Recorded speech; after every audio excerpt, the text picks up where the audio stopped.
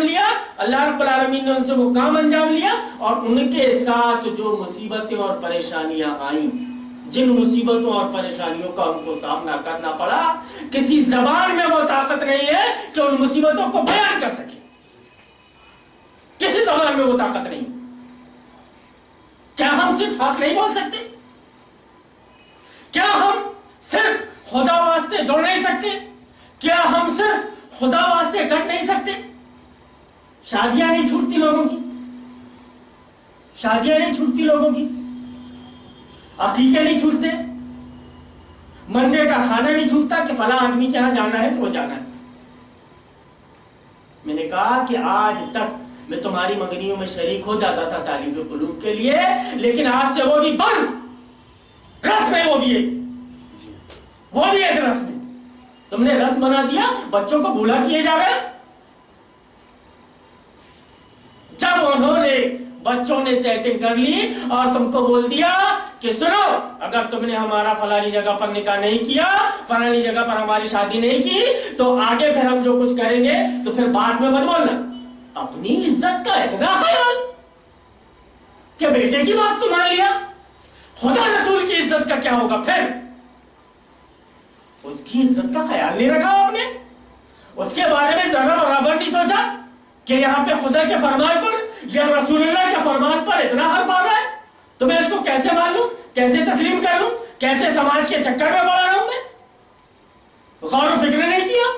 دیکھتی ہیں آنکھیں، دیکھتی ہیں چیزوں کو نا، تو پھر وہ سمجھ میں آتا ہے، تو پھر فوری طور پر فیصلے لینا پڑتا ہے کہ نہیں۔ آج تک کہ ہم یہ سمجھتے تھے کہ ٹھیک ہے بھائی، آج نہیں کل سمجھ میں آ جائے گا، تو شریک ہو جاتے تھے تمہاری منگنی میں۔ تم ہم کو مقبول سمجھ رہے ہو؟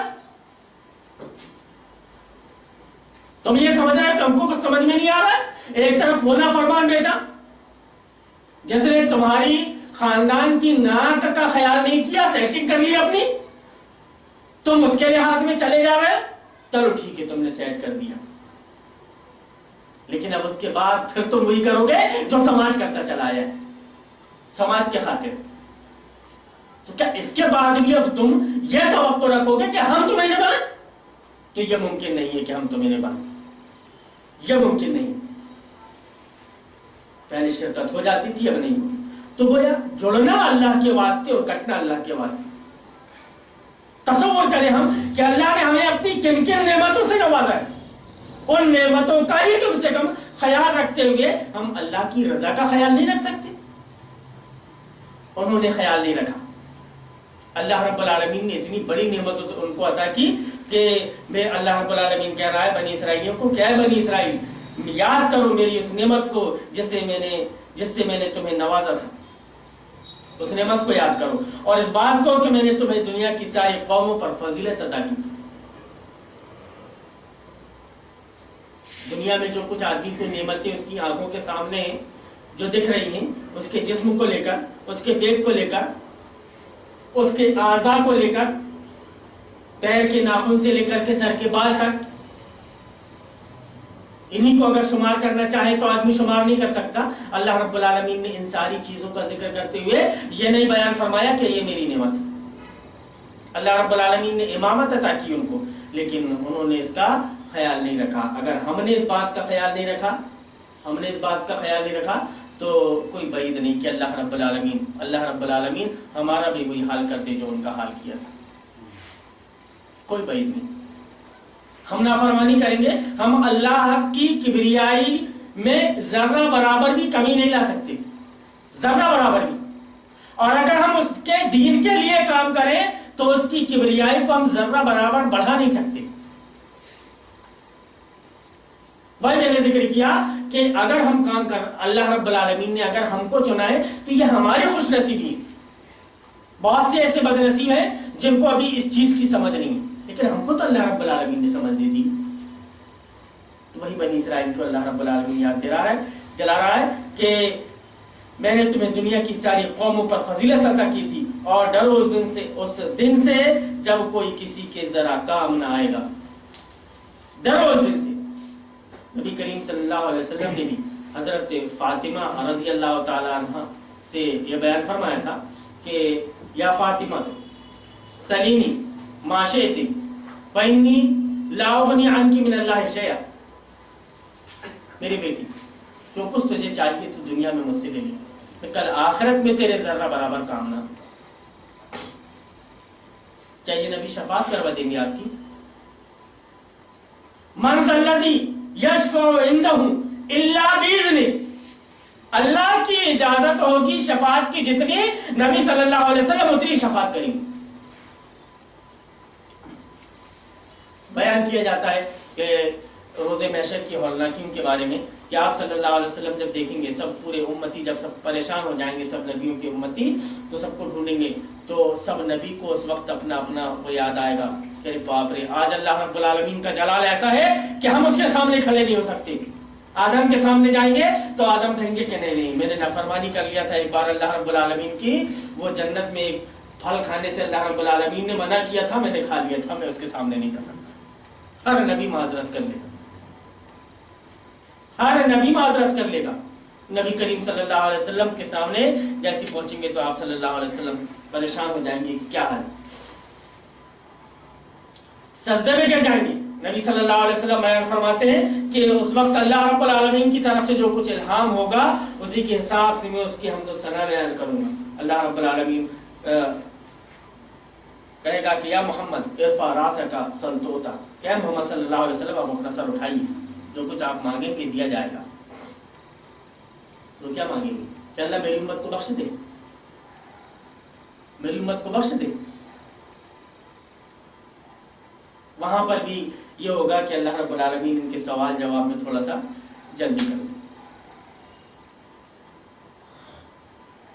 اس کے بعد میں بھی جب وہ پہنچیں گے تو نبی صلی اللہ علیہ وسلم کو یہ دکھانے کے لیے کہ اللہ کے رسول صلی اللہ علیہ وسلم یہی وہ آپ کے امتی ہیں جو 5 وقت کی نماز پڑھتے تھے، لیکن آپ کے سسٹم میں تبدیلی کر دی تھی انہوں نے، بدعتیں اور خرافاتوں کو جنم دے دیا تھا اس دین اسلام میں. آپ صلی اللہ علیہ وسلم بیان فرمائیں گے کہ سحقن سحقن لمن غیر دین عبادی، کہ میرے بعد میرے دین میں جنہوں نے تبدیلی کر دی تھی ان کے لیے دوری بھگا دو. دیکھتے نا کہ ریموٹ کنٹرول آ رہے ہیں، شٹر لوگ آ رہے ہیں، آدمی نے ریموٹ دبایا، شٹر نیچے، جو اندر تھے وہ اندر، جو باہر تھے وہ باہر. اب یہاں پہ بیٹھنے والا ہے نا وہ صاحب، وہ بھی تو اپنے ہی آنے دیجیے آنے دیجیے. آدمی بولتا ہے نا، فطرت ہوتی ہے آدمی کی. تو نبی کریم صلی اللہ علیہ وسلم نے بیان فرمایا کہ ان امتی یاتون یوم القیامت غر محجلین من اثر الوضوء. وضو کے اثرات کی وجہ سے آپ صلی اللہ علیہ وسلم اپنے امتیوں کو پہچان لیں گے، یہ چمکتے ہوں گے. اعضائے وضو 5 وقتہ نماز میں جو دھلتا ہے، دنیا میں بھی اس کا فائدہ کہ جو 5 وقت کی نماز پڑھتا ہے اس کا چہرہ صبح سے لے کر کے شام تک کے اگر آپ دیکھو گے تو حشاش بشاش نظر آئے گا. جو 5 وقت کی نماز پڑھ رہا ہے، کیوں کہ وہ 5 وقت اپنے چہرے کو دھل رہا ہے، 5 وقت وہ اپنے چہرے کو دھل رہا ہے. اور ایک وہ آدمی ہے جو صبح دھو کر کے نکلا ہے اور رات میں آئے گا تب دھوئے گا، دونوں کے چہرے میں فرق رہے گا.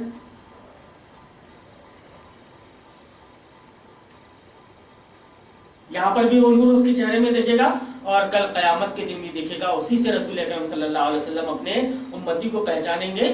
تو جب ان سے کہا جائے گا کہ نہیں، ہم اللہ کے رسول صلی اللہ علیہ وسلم نے جو بیان فرما دیا کہ وضو کے اثرات کی وجہ سے چمکیں گے، آدمی وضو کرتا تھا تو وہ اس کے اثرات تو رہیں گے، لیکن اس نے دین میں تبدیلی کر دی تھی، تو پھر اللہ رب العالمین وہ تو جانتا ہے، یہ کرامن کاتبین جو اللہ رب العالمین نے لکھا رکھ دیا ہے، اب وہاں پہ سب کا کچا چٹھا سامنے ہوگا کہ اس نے ایسا کیا، یہ اس نے ایسا کیا، اس نے ایسا کیا، تو ان کو قطار میں اس حساب سے الگ رکھا جائے گا. اور جب وہ آنے لگیں گے تو فرشتے کہیں گے کہ آپ جانتے ہیں کون نہیں؟ آپ کے آنے کے بعد میں ایسی ایسی دھاندلی کی ہے انہوں نے، آپ کے آنے کے بعد میں انہوں نے ایسی ایسی دھاندلیاں کی ہیں۔ تو نبی صلی اللہ علیہ وسلم کہیں گے اچھا ایسا، تو پھر ان کو دور کر دو، ہونا نہیں، میری نگاہوں سے دور کر دو۔ تو سوچئے ذرا، تصور کیجئے کہ اس وقت کا عالم کیا ہوگا۔ ابھی ہمارے پاس مہلت ہے، وقت ہے، جب تک کہ ہماری جان میں جان ہے، جب تک ہماری جان میں جان ہے تب تک ہمارے پاس مہلت ہے، مرنے کے بعد کوئی مہلت نہیں۔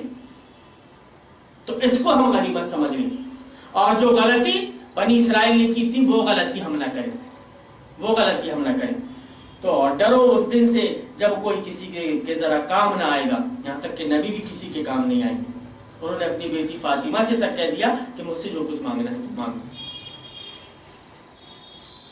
ایک مشرک کی شفاعت کروائیں گے رسول اکرم صلی اللہ علیہ وسلم، ایک بدعاتی کی شفاعت رسول اللہ صلی اللہ علیہ وسلم کروائیں گے؟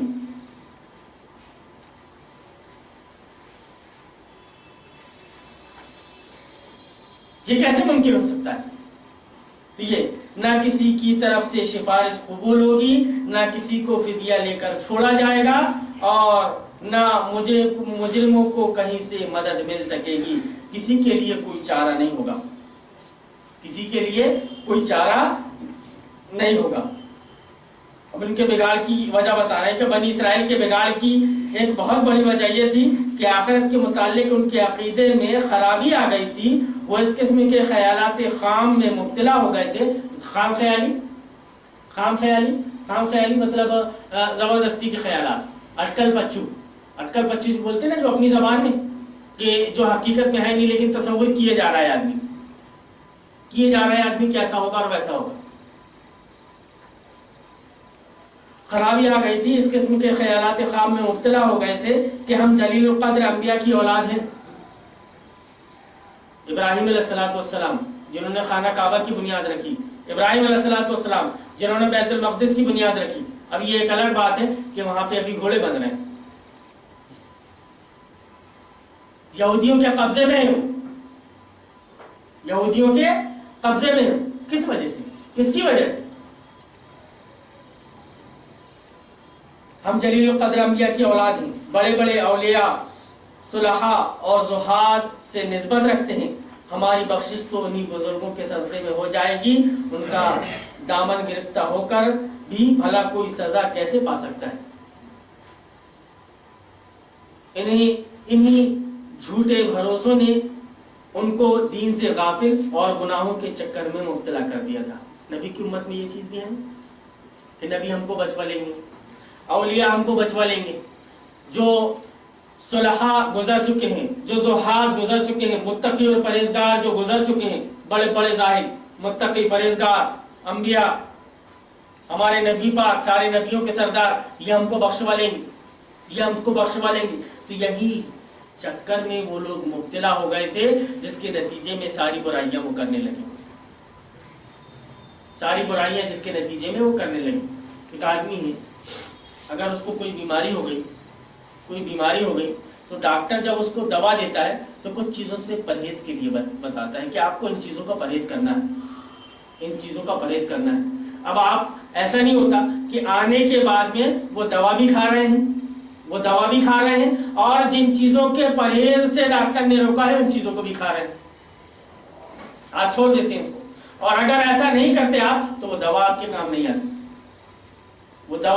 نہیں آتی، ایک اصول دے کر کے رسول اکرم صلی اللہ علیہ وسلم چلے گئے، آپ کو ایک سسٹم اور ایک قانون دے کر رسول اکرم صلی اللہ علیہ وسلم چلے گئے۔ اب اس سسٹم کے مطابق، اس قانون کے مطابق آپ کی زندگی نہیں گزر رہی ہے تو آپ مومن ہوں گے۔ اللہ رب العالمین کا تو وعدہ پکا ہے کہ انتم الاعلون ان کنتم مؤمنین، شرط لگا دی اللہ رب العالمین کہ اگر تم مومن رہو گے تو تم ہی سر بلند رہو گے، اور اگر تم مومن نہیں رہو گے تو تم سر بلندی پر قائم نہیں ہو سکتے۔ ہمارے ایک استاذ تھے جامعہ سلفیہ بنارس میں،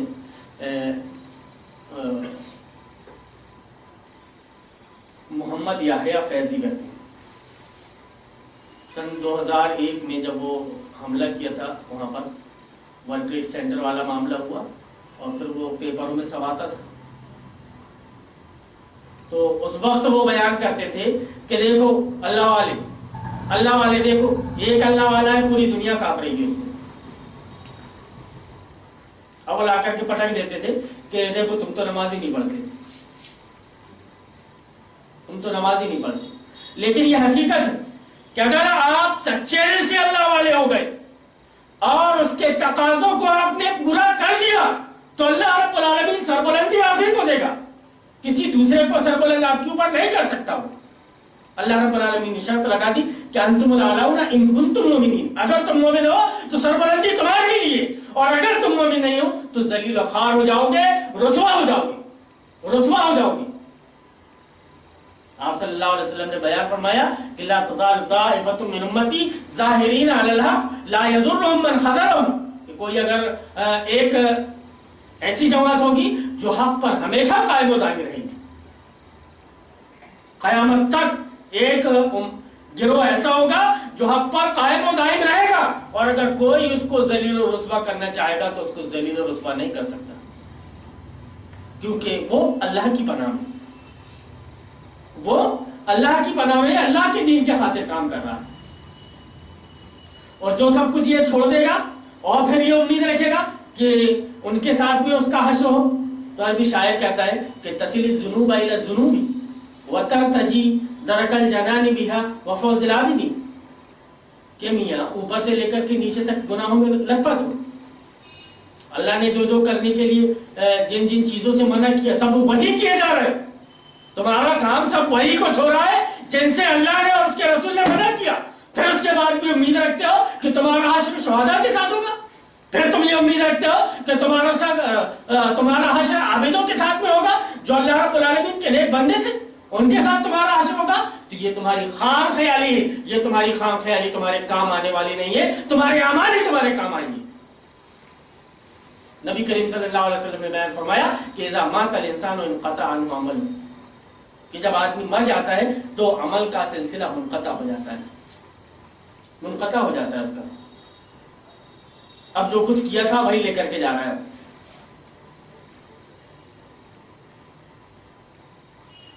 مال تو مرتے ہی اس کا ساتھ چھوڑ دیتا ہے، آل اولاد رشتہ دار اس کو اٹھا کر کے لے جاتے ہیں قبر تک، اور قبر میں لے جا کر کے گاڑ دیتے ہیں، وہاں پر بھی وہ چھوڑ کر کے آ جاتے ہیں. صرف ایک ہی چیز اس کے پاس میں رہ جاتی ہے، اس کا مال. اب جو چیز تمہارے ساتھ ہمیشہ ساتھ میں رہنے والی ہے اس چیز کا خیال کیوں نہیں کرتے؟ جو چیز تمہارے آنکھ بند ہوتے ہی ختم ہو جائے گی، جو تمہیں قبر میں لے جا کر کے ڈال دیں گے پھر واپس آ جائیں گے، ان کے لحاظ میں آپ جی رہے ہو. کس کے لحاظ میں جینا چاہیے، کیسے جینا چاہیے آپ کو، یہ آپ کو خود فیصلہ کرنا ہے، کیونکہ آخرت میں وہی چیز آپ کے کام آئے گی جو آپ نے یہاں پر کیا ہے اور خدا واسطے اللہ واسطے کیا ہے. تو یہی کہ انہیں انہی جھوٹے بھروسے نے ان کو دین سے غافل اور گناہوں کے چکر میں مبتلا کر دیا تھا. اسی لیے نعمت یاد دلانے کے ساتھ فوراً ہی ان کی ان غلط فہمیوں کو دور کر دیا گیا کہ تمہارے اندر یہ جو غلط فہمیاں پیدا ہو رہی ہیں ان کو تم دور کر لو، ان غلط فہمیوں کا ازالہ کر دیا گیا کہ نہیں، تم یہ جو کچھ سوچ رہے ہو یہ غلط ہے. اب قرآن کی آیات یہ کلیئر آ جانے کے بعد بھی کہ ڈرو اس دن سے جب کوئی کسی کے ذرا کام نہ آئے گا، نہ کسی کی طرف سے سفارش قبول ہوگی. اب اس کے بعد میں کوئی عالم آ جائے اور وہ آپ کو ادھر کا حوالہ لا کر اور ادھر کا حوالہ لا کر اور یہاں سے ٹانگ پکڑ کر اور وہاں سے پیر کھینچ کر آپ کو یہ بتانے لگے کہ ہماری سفارش تو اللہ رب العالمین کے پاس رسول اکرم صلی اللہ علیہ وسلم کر دیں گے، ہمارے اولیاء جو وہ کر دیں گے، تو آپ کس غلطی میں؟ یہ ساری چیزیں بنی اسرائیل کے اندر پیدا تھیں، نبی کی امت کے اندر بھی پیدا ہے. اللہ رب العالمین نے ابتدائی میں یہ ساری چیزوں کو ذکر کرنے کے بعد میں یہ کلیئر کر دیا کہ اگر ایسے خیالات تمہارے پیدا ہو رہے ہیں تو یہ سوچ لو کہ کوئی تمہارے کام آنے والا نہیں ہے. تم کو جو تمہارے کام آئیں گے وہ تمہارے اعمال ہوں گے، اس کے علاوہ کوئی چیز تمہارے کام آنے والی نہیں ہے. یاد کرو وہ وقت کہ جب ہم نے تم کو فرعونیوں کی غلامی سے نجات بخشی، انہوں نے تمہیں سخت عذاب میں مبتلا کر رکھا تھا، تمہارے لڑکوں کو ذبح کرتے تھے اور تمہاری لڑکیوں کو زندہ رہنے دیتے تھے، اور اس حالت میں تمہارے رب کی طرف سے تمہاری بڑی آزمائش تھی۔ پھر اللہ رب العالمین بیان فرما رہا ہے کہ یاد کرو وہ وقت جب ہم نے سمندر پھاڑ کر تمہارے لیے راستہ بنایا، پھر اس میں سے تمہیں بخیریت گزروا دیا، پھر وہیں تمہاری آنکھوں کے سامنے فرعونیوں کو غرقاب کیا۔ مطلب اللہ رب العالمین سے کچھ بھی بعید نہیں، جو چاہے وہ کر سکتا ہے، اسی نے تم کو بچایا۔ آج تم پھر تو اسی کی نافرمانی کر رہے ہیں، اسی کی نافرمانی کر رہے ہیں۔ اللہ رب العالمین کے حکم کے اشارے میں ہے یہ زمین اور آسمان، کن فیکون۔ اللہ رب العالمین بولے گا ہو جا تو ہو جائے گی۔ اسرافیل علیہ السلام بس بیٹھے ہوئے ہیں کہ کب اللہ کا حکم ہو، کب سور پھونک میں پھونکے۔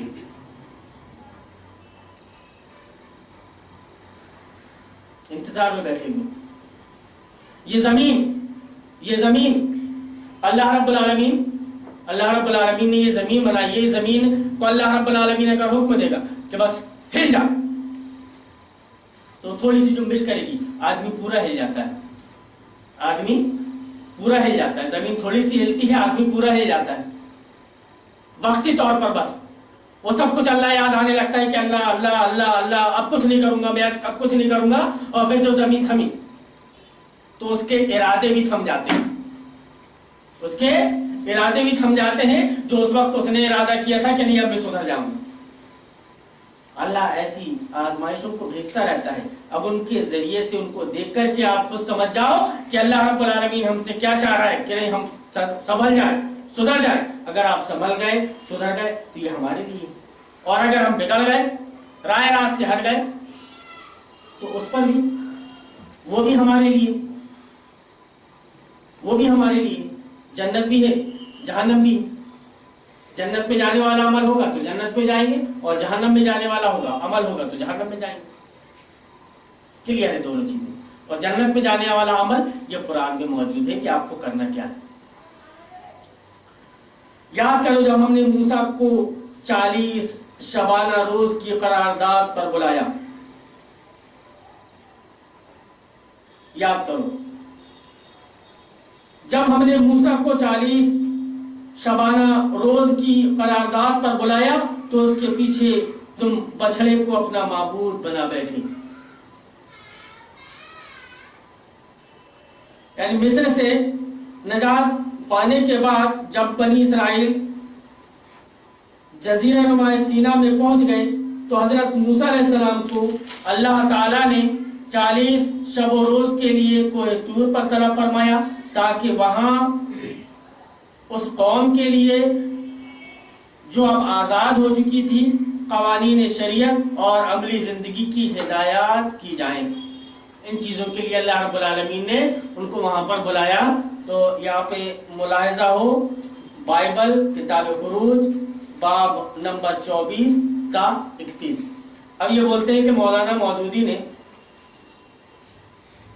بائبل میں تو تبدیلی آ گئی، بائبل میں تو تبدیلی آ گئی، ان کا بھی حوالہ دیا ہے۔ مطلب نہیں پڑھنا ہے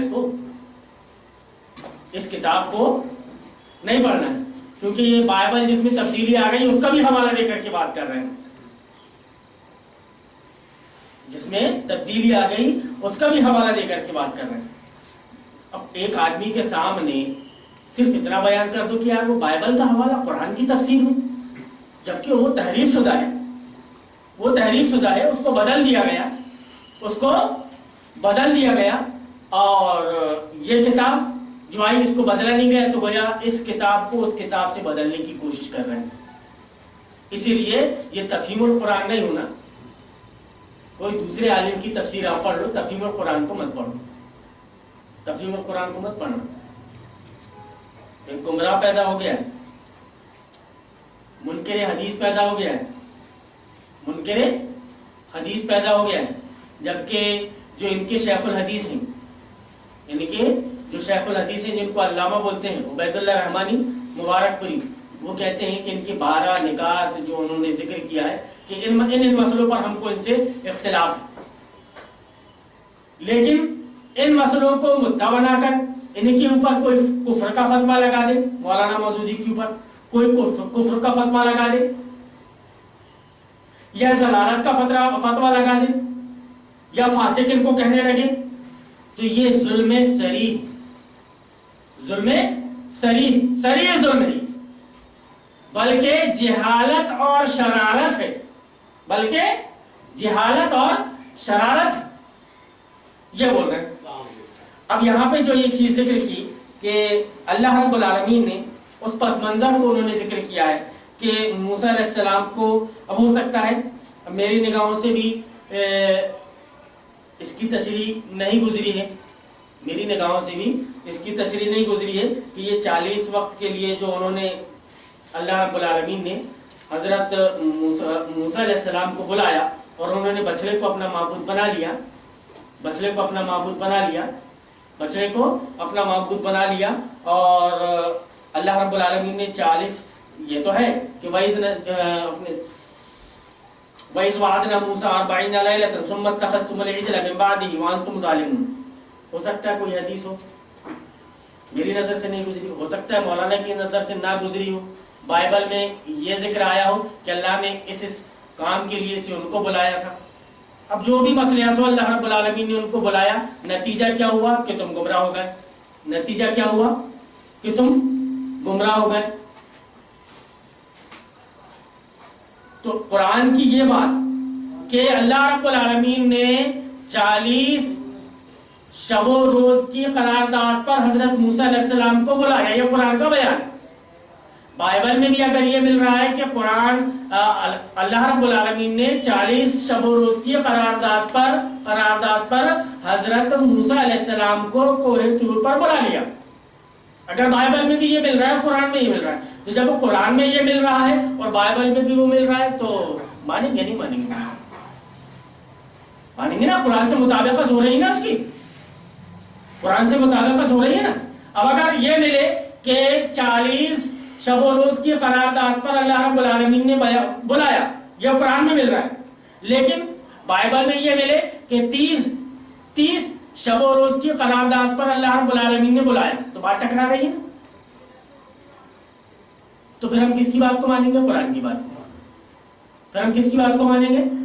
قرآن کی بات کو۔ یہ تھوڑا سا مسئلے کو واضح کرتے ہوئے چلوں میں کہ لوگ اس طرح کے مسئلے پیدا کر کے کہ گویا تم اب اس کو مت پڑھو، تم اس کو مت پڑھو، لیکن جو چیز آپ کی قرآن سے مل رہی ہے، قرآن کے متن سے جو چیز آپ کو مل رہی ہے، اس چیز کو لے لو، اس چیز کو لے لو آپ، اور جو چیز قرآن کے متن سے ٹکرا رہی ہے اس چیز کو چھوڑ دو آپ۔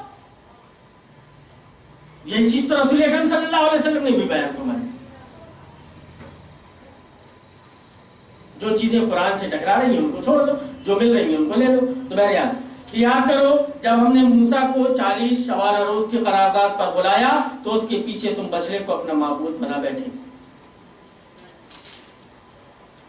اس وقت تو تم نے بڑی زیادتی کی تھی، مگر اس پر بھی ہم نے تمہیں معاف کر دیا، شاید اب تم شکر گزار بنو۔ اس کے بعد بھی اللہ رب العالمین نے تم کو معاف کر دیا۔ معبود بنا لیا کا مطلب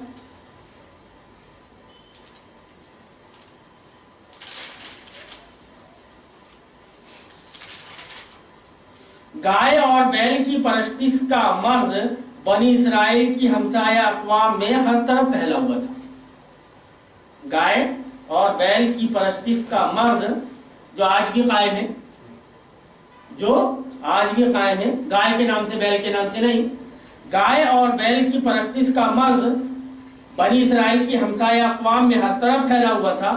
مصر اور کنعان میں اس کا عام رواج تھا۔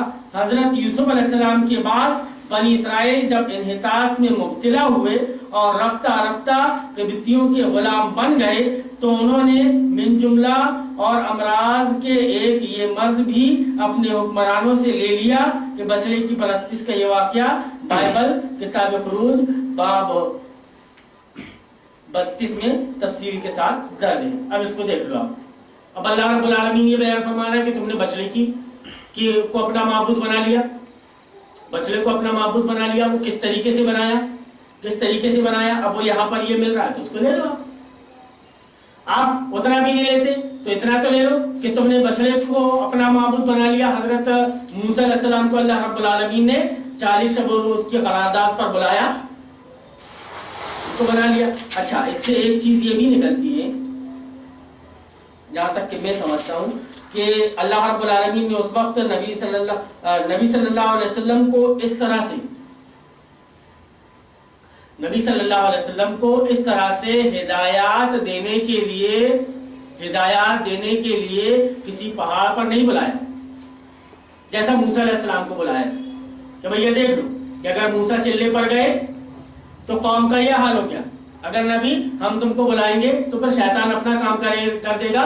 مسلسل تمہارے حصے میں مسلسل یہ کام ہے کہ آپ کو روزانہ جھاڑو پوچھا کرنا ہے, کچرے کو آپ کو باہر نکالنا ہے. اگر آپ روزانہ کچرے کو باہر نہیں نکالو گے تو دھیرے دھیرے پرت کچرے کی گرد کی پرت بڑھتے وہ کبھی اتنی موٹی ہو جائے گی کہ جو حقیقت ہے اس کے نیچے چھپی ہوئی وہ حقیقت آپ کو نظر نہیں آئے گی.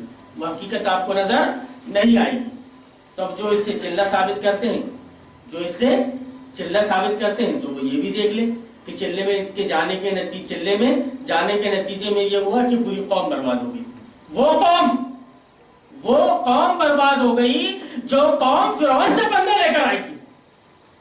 اللہ کے واسطے فرعون سے پنگا لے کر کے آئی تھی. انہوں نے وقت کے تابوت کا انکار کیا تھا.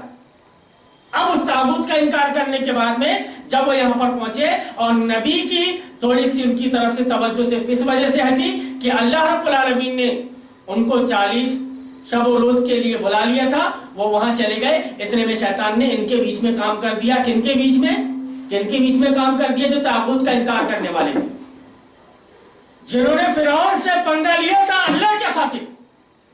ان کو اس مرض میں مبتلا کر دیا کہ وہ بچڑے کو اپنا معبود بنا بیٹھے. اب یہ بتائیے آپ کہ بچڑے کو اپنا معبود بنانا اور ایک طرف فرعون کو اپنا معبود بنانا,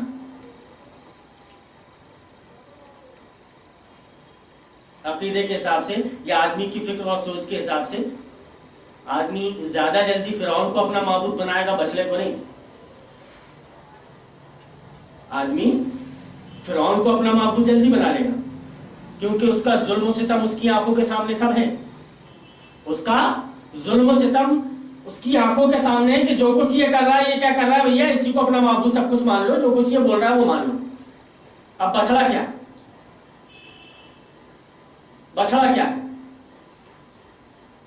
تو شیطان کیا کرتا ہے کہ راؤنڈ لیتا ہے. آپ کو بہکانے کے لیے آپ سیدھی طریقے سے نہیں بہکیں گے, اس کو یہ سمجھ میں آ گیا. تب راؤنڈ لے کر کے آپ کو بہکانے کی کوشش کرے گا وہ کہ آپ ایسے میرے چنگل میں نہیں آئے, ایسے تو آ گئے, ایسے میرے چنگل میں نہیں آئے, ایسے تو آ گئے. تمہارے اندر یہ فخر ابھی ہے کہ ہم ابھی طاغوت کا انکار کر کے آئے, ہم ابھی فرعون کا انکار کر کے آئے, فرعون سے اللہ کے واسطے پنگے لے کر کے آئے. اور اللہ رب العالمین نے ہماری آنکھوں کے سامنے, اللہ رب العالمین فرمانا ہے وَأَنْتُمْ تَنْظُرُونَ, تم دیکھ رہے تھے, ہم نے فرعون کو تمہاری آنکھوں کے سامنے, تو اس کے لشکر کو تمہاری آنکھوں کے سامنے پورا غرق کر دیا, تم دیکھ رہے تھے. تو تمہارے اندر اب یہ الزام پیدا ہو گیا کہ ہم نے اپنی آنکھوں سے ڈوبتے ہوئے دیکھا ہے, اور پھر آنے کے بعد میں ادھر بچڑے کی عبادت کو اس نے لگا دیا. گویا شیطان کسی بھی شکل میں آپ کو چھوڑے گا نہیں. گویا صرف طاغوت کا انکار کر کے کہ آپ نے طاغوت کا انکار کر دیا اور آپ جنت میں چلے جائیں گے, آپ کے لیے راستہ کلیئر ہو گیا, یہ ایسا نہیں ہے, ایسا بالکل بھی نہیں ہے. آپ کو ہمیشہ پینی نظر رکھنی پڑے گی کہ طاغوت کا جو ہم انکار کیے کہیں ایسا تو نہیں کہ وہی طاغوت راؤنڈ لے کر کوئی دوسری شکل میں ہمارے پاس میں آ رہا ہے, کہیں ایسا تو نہیں. گائے کا کے اوپر ابھی 16 سال کی بچی, پیپر میں ہیڈ لائن میں آیا تھا کہ 46 کٹ ملوں کا فتویٰ, 46 کٹ ملوں کا فتویٰ. سی آفرین؟ ندا ناہد آفرین، ناہد آفرین. اب بیچاری بچی ہے وہ گا رہی، مولویوں کا فتویٰ گا رہی ہے تو فتویٰ، کیونکہ میوزک اسلام میں حرام ہے، میوزک اسلام میں حرام ہے. اچھا کسی مولوی نے یہ نہیں بولا ہوگا، اب وہ کیا بولا فتوے میں کیا نہیں بولا یہ نہیں جانتے، لیکن کسی مولوی نے یہ نہیں بولا ہوگا کہ وہ گائیکا کیسے بنی، تربیت اس کی کون سے کانوینٹ میں ہوئی، کس نظام کے تحت پلی بڑھی، کس سسٹم کو اس نے پڑھا، کس سسٹم کو اس نے پڑھا، کس سسٹم کے سلیبس کو اس نے پڑھا. اب آپ بتائیے آپ کہ اگر قرآن اور حدیث کو سلیبس بنا کر کے وہ پڑھتی تو گائیکا بنتی ہے؟ نہیں. اچھا اس کی آواز سے پردہ، اس کی آواز سے پردہ. اگر وہ راجنیتی میں آ جاتی اور پھر بھاشن دیتی تو اس کی آواز سے پردہ. اکھلیش کی پارٹی میں آ جاتی، مایاوتی کے ساتھ میں مولوی موجود ہیں، مایاوتی کے ساتھ میں اکھلیش کے ساتھ میں مولوی موجود ہیں، مولوی موجود ہیں. اب ان کی پارٹیوں سے جو عورتیں کھڑی ہوئیں تو انہوں نے بھاشن نہیں دیا ہوگا کیا جا کر، ریلیاں نہیں نکالی ہوں گی، ان کی آواز سے پردہ مولوی صاحب. اچھا ٹھیک، میوزک کے بارے میں بول رہے ہیں نا، میوزک کے بارے میں بول رہے ہیں نا، اسلام میں میوزک حرام. تم نے الیکشن کے وقت ایک مرتبہ بھی یہ ذکر نہیں کیا کہ جتنی ریلیاں نکل رہی ہیں اس میں یہ جو میوزک چل رہا ہے یہ حرام. کل الیکشن کو غلط نہیں بولا تم نے تو اس وقت بھی میوزک نظر نہیں آئی تم کو، اس وقت میوزک نظر نہیں آئی. ابھی یہاں پہ میوزک نظر آ رہی ہے تو کیا میٹھا میٹھا ہپ ہپ اور کڑوا کڑوا تھو تھو، کڑوا کڑوا تھو تھو، کیا کر رہے ہو؟ کس کی رضا کے خاطر کر رہے ہو یہ سب؟ ذرا یاد کر لو اللہ رب العالمین کی وہ نعمت کو جو نعمت اللہ رب العالمین نے تم کو دی ہے. اور خاص طور سے مولویوں جن کے بارے میں پیپر میں لکھا ہے کٹ ملو، سوچو اللہ رب العالمین نے تم کو کون سی نعمت سے نوازا ہے، تم کو کون سی نعمت اللہ رب العالمین نے دی ہے اور اس کو تم نے چھپا لیا، تم بھول گئے. اللہ رب العالمین کا وہ فرمان کہ الجما من کتما علما الجما یوم القیامت بلجام النار. اس طرح کی کچھ حدیث کے الفاظ ہیں کہ جس نے علم کو یا حق بات کو چھپایا تو کل قیامت کے دن اللہ رب العالمین اس کی زبان پہ جہنم کی لگام لگائے. ذرا ایک مرتبہ رک کر کے یہ تصور کر لیے ہوتے کہ یہ وہی زبان ہے جس سے ہم بول رہے ہیں. اللہ رب العالمین کی خاطر اگر ہم نے حق نہ بولا اور اللہ رب العالمین نے اس زبان سے قوت گویائی چھین لی تب ہم اس وقت کیا کریں گے؟ یہ وہی ہاتھ ہے جو ہمارے ہل رہے ہیں، یہ وہی ہاتھ ہے.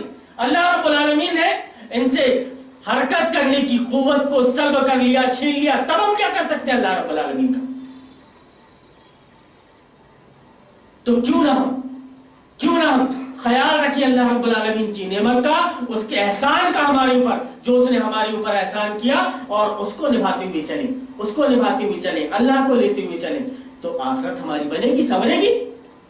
اور ہم اگر دنیا کو لے کر کے چل رہے ہیں تو دنیا یاد رکھو کوئی بھی ہو صرف قبر تک آپ کے ساتھ ہے اور قبر کے بعد نہیں. گاڑ کر کے آ جائیں گے، کتنی سہانوبھوتی جتاتے ہوں گے، کتنا ہی آپ کے لیے وہ ہمدرد ہوں گے، کتنے ہی ہمدرد ہوں گے. اگر کوئی ہاتھ اٹھا کر کے قبر کے سامنے اجتماعی دعا نہیں کرے گا تو تمہارے عوام کے بیچ میں، تمہارے مولویوں میں کھلبلی مچ جائے گی کہ ارے باپ نے دعا سے تک محروم کر دیا، اتنا لگاؤ تمہارے ساتھ میں ہوگا. لیکن قبر میں جواب تم کو دینا ہے، جبکہ اجتماعی دعا کو کوئی مائکا لال ثابت نہیں کر سکتا. قرآن حدیث کے ماننے والے یہ کیسے ماننے والے ہیں یار؟ کیسے ماننے والے ہیں قرآن و حدیث کو؟ صرف نام رکھ لینے سے کچھ مسئلہ حل نہیں ہوتا. کام آپ کا اگر صحیح ہے تو اللہ رب العالمین آپ کے ایک ایک عمل کو قبول فرمائے گا. اور اگر آپ کا کام صحیح نہیں ہے تو اللہ رب العالمین قبول نہیں فرمائے گا آپ کے کچھ عمل. کیوں؟ کہ آپ کی زبان میں کچھ ہے اور دل میں کچھ ہے. یا ایھا الذین آمنوا لم تقولون ما لا تفعلون. جو خود عمل کرتے نہیں ہو بولتے کیوں؟ اپنے آپ کو جھوٹا شہدائے خدا اور اس کے رسول کا کیوں ثابت کرتے ہو؟ تمہاری زندگی میں اگر اوپر سے لے کر نیچے تک کے دیکھ لیا جائے تو جتنے بھی کام تم کر رہے ہو سب خدا رسول کی نافرمانی میں. پھر اپنے آپ کو درشا رہے ہو کہ ہم رسول کے چاہنے والے رسول کے چاہنے والے. نہ تمہاری غمیوں میں خدا رسول کا پتہ ملتا، نہ تمہاری خوشیوں میں خدا رسول کا پتہ ملتا.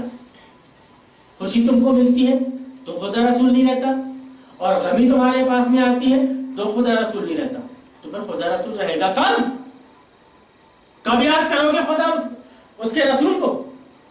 اللہ رب العالمین تم کو معاف نہیں کرے گا. اگر تم نے حق بات کو چھپایا تو کل قیامت کے دن اللہ رب العالمین جہنم کی لگام زبان میں پہنائے گا. اتنی ہی بات کا اگر خیال رکھ لیے ہوتے تو کچھ نہ کچھ حق نکل گیا ہوتا. اتنا بڑا پیریڈ گزر گیا یو پی کے الیکشن کا. ان چیزوں میں نظر نہیں آئے گا کہ یہاں پہ ہم کیا کام کر رہے ہیں، کس کے لیے کام کر رہے ہیں. یہ نہیں، دنیا داری میں بس. اور بڑی کیا بولتے شبھ چنتک لوگ بیچارے کہ ارے باپ رے اب ایسا ہو گیا، اب ہمارے ساتھ بھی کیسا ہوگا. تم معمول کب تھے؟ تم نے خدا رسول کو چھوڑ دیا تو کیا خدا رسول تم کو یاد رکھے گا؟ خدا رسول بھی تم کو یاد رکھنے والا نہیں.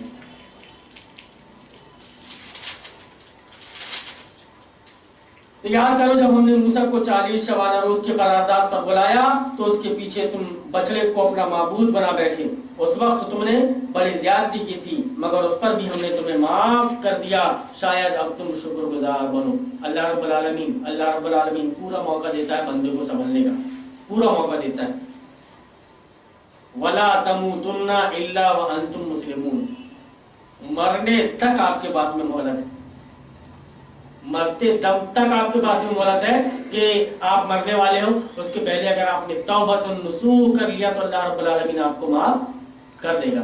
لیکن اس کا مطلب یہ نہیں ہے کہ تم کھلواڑ والا توبہ کرو.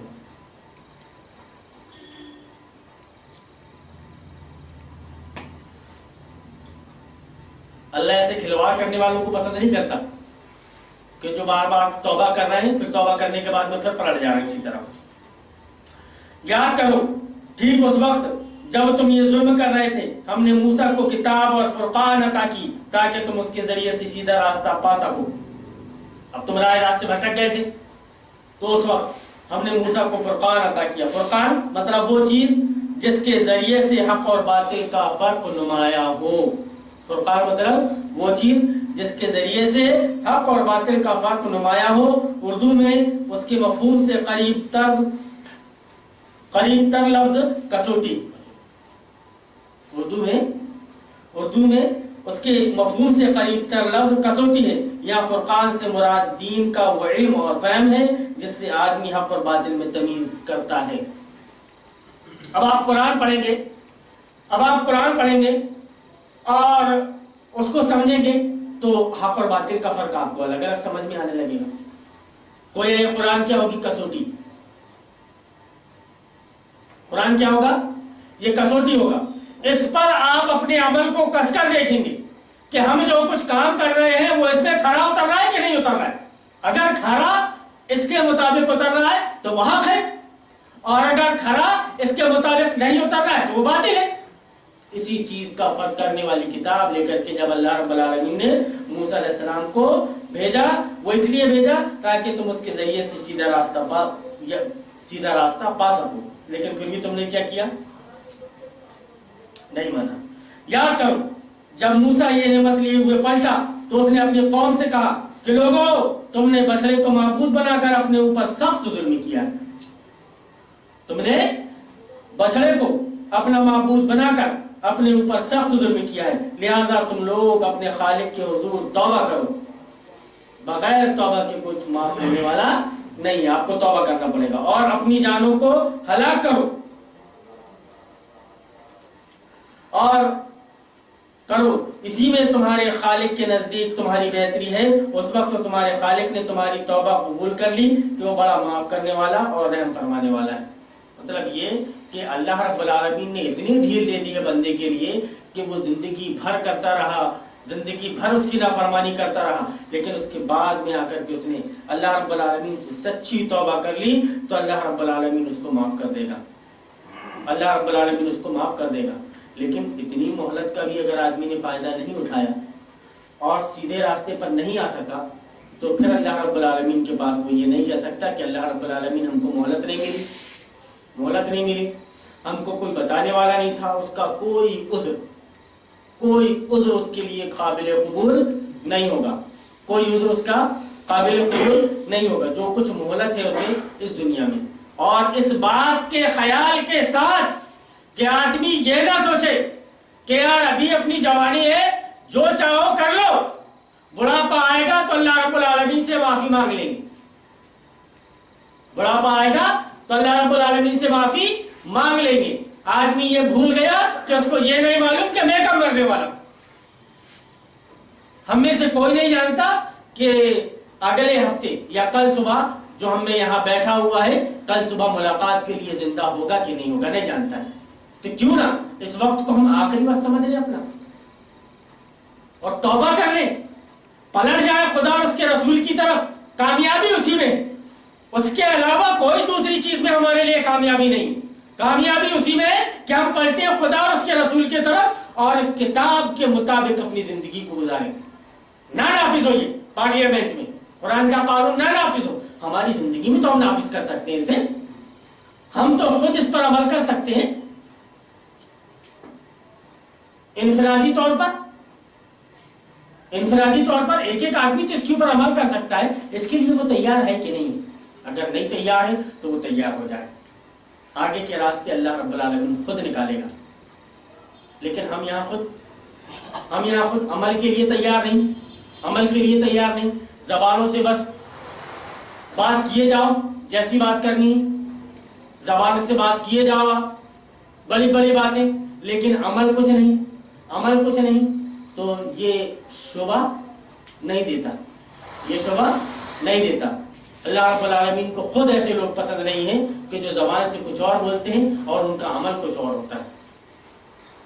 تو ہمیں یہ عہد کرنا ہے کہ ہم جو کچھ کتاب اللہ میں اور سنت رسول اللہ میں پائیں گے ہم اس پر عمل کریں گے، ہم کو یہ عہد کرنا پڑے گا اور اپنی زندگی کو اسی دھارے پر لے کر چلنا پڑے گا، تب ہمارے لیے کامیابی۔ یاد کرو جب موسیٰ یہ نعمت لیے ہوئے پلٹا تو اس نے اپنی قوم سے کہا کہ لوگوں تم نے بچڑے کو معبود بنا کر اپنے اوپر ظلم کیا، اپنے اوپر سخت ظلم کیا ہے، لہٰذا تم لوگ اپنے خالق کے حضور توبہ کرو اور اپنی جانوں کو ہلاک کرو، یعنی اپنے ان آدمیوں کو قتل کرو جنہوں نے گو سالے کو معبود بنایا اور اس کی پرستش کی، بچڑے کو معبود بنا لیا تم نے، گائے اور بیل کی پرستش جو تمہارے قریبی قبائل میں موجود تھی، شیطان نے اس کا وائرس لا کر کے تمہارے اوپر چھوڑ دیا، اور جو اینٹی وائرس تھا خدا اور اس کے رسول کا فرمان، یعنی خدا کا فرمان اور موسیٰ کا حکم جو اس وقت تمہارے لیے موجود تھا، ایسا نہیں تھا کہ موسیٰ تم کو بتا کر نہیں گیا ہوگا، اللہ رب العالمین نے بلایا تھا، یا ایسا نہیں تھا کہ تم صحیح اور غلط کے درمیان فرق کرنے والے نہیں تھے، تم کو صحیح اور غلط کے درمیان میں تمیز نہیں آتا ہوگا کہ یہ صحیح اور یہ غلط ہے۔ تم نے ان کے دھارے کو جیسا دیکھا، ان سے جیسی ان کے جو توہمات تھے گائے کے سلسلے میں، بیل کے سلسلے میں، تم نے ان کو مان لیا اور اس کو اپنا معبود بنا بیٹھے۔ اب تم نے اتنی بڑی غلطی کی تو پھر قتل کرو اپنے آپ کو، یعنی اپنے ان آدمیوں کو قتل کرو جنہوں نے گوسالے کو معبود بنایا اور اس کی پرستش کی۔ گویا شرک کی معافی نہیں ہے اللہ رب العالمین کے نزدیک۔ اللہ رب العالمین نے اس وقت بھی ان کو معاف نہیں کیا کہ اب تمہارا بھیا اسی میں ہے بس کام، بس تمہاری سزا یہی ہے۔ اس کا مطلب یہ ہوا کہ مرتد کی سزا موت، اسلام میں بھی یہی سزا برقرار ہے، مرتد کی سزا موت، اب یہ سمجھ لیجئے کہ شیطان آپ سے جب تک کہ ارتداد نہیں کروائے گا، جب تک کہ آپ سے ارتداد نہیں کروائے گا، آپ کو مرتد نہیں کر دے گا، وہ سیدھے بیٹھنے والا میں سے نہیں۔ آپ یہ نہ سوچیں کہ وہ اس بات سے مطمئن ہو جائے گا کہ آپ اوپر نیت باندھتے تھے اب نیچے باندھنے لگے، یا نیچے نیت باندھتے تھے اوپر باندھنے لگے تو اس نے آپ کو گمراہ کر دیا۔ اتنے پر شیطان مطمئن ہونے والا نہیں۔ شیطان صرف ایک ہی جگہ آ کر کے مطمئن ہوگا، اور وہ جگہ یہ ہے کہ وہ اللہ کی ذات میں کسی نہ کسی کو ان سے شریک کروائے گا، یہ پکے میں طے۔ اور اس کی اس چال کو سمجھے ہوئے تھے حضرت عمر رضی اللہ تعالیٰ عنہ، تو انہوں نے ان کا وہ قول بار بار یاد آتا ہے کہ آپ کو اگر توحید کی معرفت کم ہے تو چلے گا، لیکن شرک کی معرفت آپ کو زیادہ سے زیادہ ہونی چاہیے، کیونکہ آپ کو شرک ہی سے بچنا ہے۔ شیطان کہیں سے بھی کوشش یہ کرے گا کہ آپ سے شرک کروائے۔ تو اللہ رب العالمین سے ہم دعا کرتے ہیں کہ اللہ رب العالمین تو جو یہ شرک ہے، شرک جیسے بڑے گناہ سے بچا۔ اللہ رب العالمین ہمارے ذہن میں، ہمارے دل و دماغ میں وہ قوت اور وہ طاقت بخش دے کہ شیطان کسی بھی طرح کا راؤنڈ لے کر کے اگر ہم سے شرک کروانا چاہے تو ہمارے سامنے اس کی پول کھل جائے کہ یہ شرک ہے، ہم خود بچیں اور لوگوں کو اس سے بچانے کی کوشش کرتے رہیں۔ آمین۔ وآخر دعوانا الحمدللہ رب العالمین۔